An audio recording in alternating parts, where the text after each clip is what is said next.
بسم اللہ الرحمن الرحیم۔ شروع اللہ تعالیٰ کے نام سے جو بڑا مہربان اور نہایت ہی رحم کرنے والا ہے۔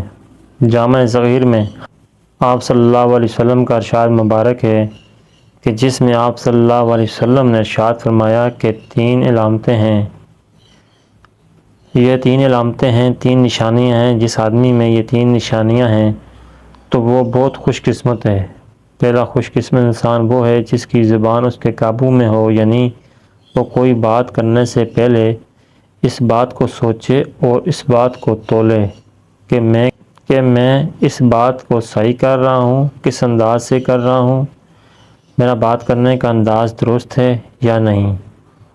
اور اگر مسلمان اس بات کا خیال رکھے کہ ہم نے کیا بولنا ہے اور کیسے بولنا ہے اور کس وقت بولنا ہے، تو یقین جانے ایسا مسلمان بہت زیادہ خوش قسمت ہے، بلکہ ایسا کوئی بھی انسان خوش قسمت ہو سکتا ہے۔ نمبر 2، یہ فرمایا جس آدمی کے گھر کے دروازے رشتہ داروں کے لیے کھلے ہوں، جس آدمی کا گھر کشادہ ہو، کھلا ہو، وہ بندہ بھی خوش قسمت ہے۔ اس کا مطلب یہ ہے کہ گھر کے دروازے رشتہ داروں کے لیے کھلے ہوں۔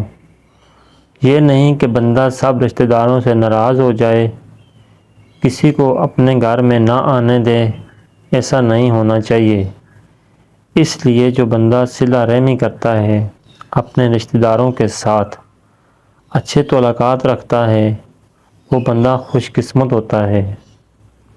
اس کی ہر چیز میں اللہ تعالیٰ برکت ڈال دیتا ہے۔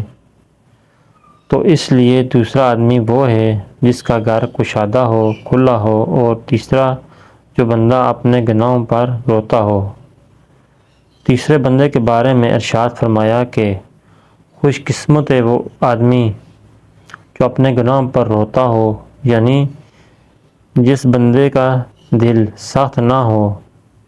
دل سخت کیسے ہوتا ہے؟ جب بندہ گناہ کرنے کے ساتھ ساتھ اپنے رب کو بھول جاتا ہے، گناہ کو گناہ نہیں سمجھتا، اور گناہ کر کے بھی یہ سمجھتا ہے کہ میں نے کوئی غلط کام نہیں کیا، تو ایسے بندے کا دل سخت ہو جاتا ہے اور پھر اسے اپنے گناہوں پر رونا نہیں آتا۔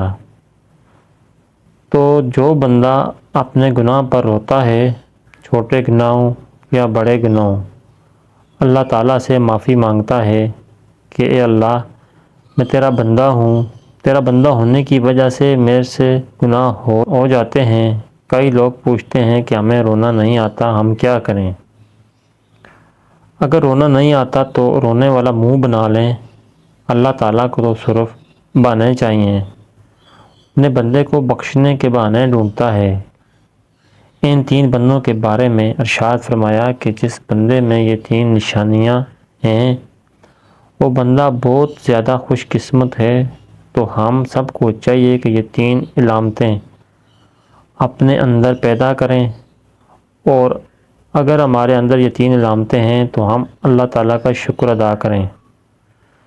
دوستو، امید کرتا ہوں کہ آپ کو ہماری ویڈیو اچھی لگی ہوگی۔ اگر آپ کو ہماری ویڈیو اچھی لگی ہے تو لائک کیجئے، ویڈیو کو شیئر کیجئے اپنے دوستوں کے ساتھ، اور مزید اچھی ویڈیوز کے لیے ہمارے چینل کو سبسکرائب کریں۔ شکریہ، جزاکم اللہ خیر۔